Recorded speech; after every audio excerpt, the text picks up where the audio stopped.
هلا منا خيمة، هي ثورة كبيرة وما بتخلص، لا تخلص الدولة. أنا مدامتي ولدت قبل راس سنة، اجتني بنوت الله يخلي أولاد العالم، سميتها ثورة. أول صورة بنوتي اللي أخذتها هي هون بالخيمة.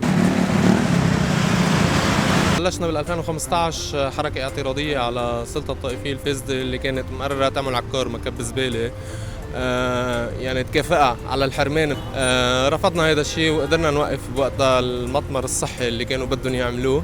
الثورة هلا لما بلشت ب 17 تشرين بلشت بشباب للأسف هيدي السلطة الطائفية استغلتهم، استغلت مستقبلهم، ضيعت لهم حياتهم. كنا يمكن ما بنعرف بعضنا منيح. بلشنا قطع طرقات، بلشنا اغلاق مؤسسات رسمية، بلشنا ننظم حالنا كمان. عملنا لجنة لخيمة، خيمة اعتصام حلبة. بلشنا نحط خطط للعمل. شاركت مع بنت خالي بتسكير المؤسسات بعض الأيام ما كنت أقدر أنزلها لأنه منطقة بعيدة أو مشاكل أهلي مع الأهل. يعني كمان مثل ما كان في ثورة على الدولة كان لازم تكون ثورة على الأهل لأنه ما كانوا يوافقوا إني أنزل أعمل هيك قصص. هلا راح نجيب الكهرباء لحلبة. تفضل يا حبيب قلبي.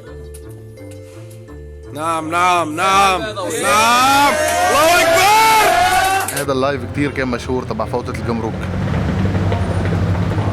ده جاب 332,000.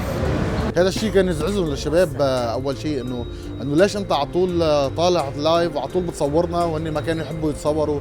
بعدين لما بلشت تطلع علينا الاقاويل وصاروا يلاقوا انه هذه اللايفات هي حميتهم وهي ما توصل الحقيقه، صاروا يفهموها. مول الثورة والكرامة. تبرعات عم تيجي بسيطة ومن الناس وتمويل ذاتي، واللي هالتبرعات اللي شفتهم قدامك نحن واقفين وعم نتمولها من الناس، وشيء بسيط. ومثل ما انك شايف يعني خيمة كتير متواضعة وكل شيء حوالينا متواضع يعني.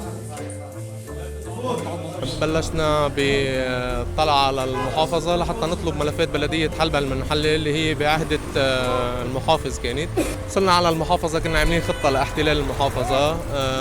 بعتنا عالم لجوا على اساس عم يعملوا معاملات، وكان في فريق اسناد من برا. فتنا لعنده على قلب المكتب، كان مجهز حاله بده يعطينا الملفات. فانا طلعت له بالمفاجأة الشهيرة اللي هي رخصة السلاح الممضية على بياض. شافها واعترف فيها على الهواء انه مضبوطة.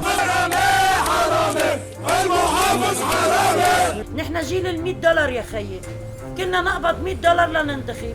انا مني وعلي ما انتخبت ولا انتخابات، بس بعرف كل شيء في حوالي بيقبض مصاري. انا بلبقوني جون سينا الثورة من وراء قصة المصرف اللي عندنا هون بحلبة. انشهرنا من وراها، وما انا لبقت حولي، اكيد العالم كلها هي اللي ركبت لي هذا الاسم من بعد الشكية اللي شكيتها هون قدام البنك عندنا هون بحلبة. نحن كنا موجودين بالمصرف لأنه يعني شفنا ذل وفقر وتأثير كتير جوا. عالم عم تشحت مصاري لحتى تروح على المستشفيات. نحكي النشيد يلا. بونكي اللي انت جاي تقول عليه الله. لينشفى قلبنا، لنحصل حقنا، لحتى نرد 30 سنة قهر اللي ظلمون للشعب، لحتى نولعهم بالمصريات اللي سرقون، لحتى نعلقهم على شرطون الكهرباء اللي ما عم يجيبوها، لأيمتى نعبيهم بالجوار اللي حاطينها بالطرقات، نكبهم بالزبالة اللي عبوا البيوت فيها والطرقات. كفايين نحن، ينطرونا.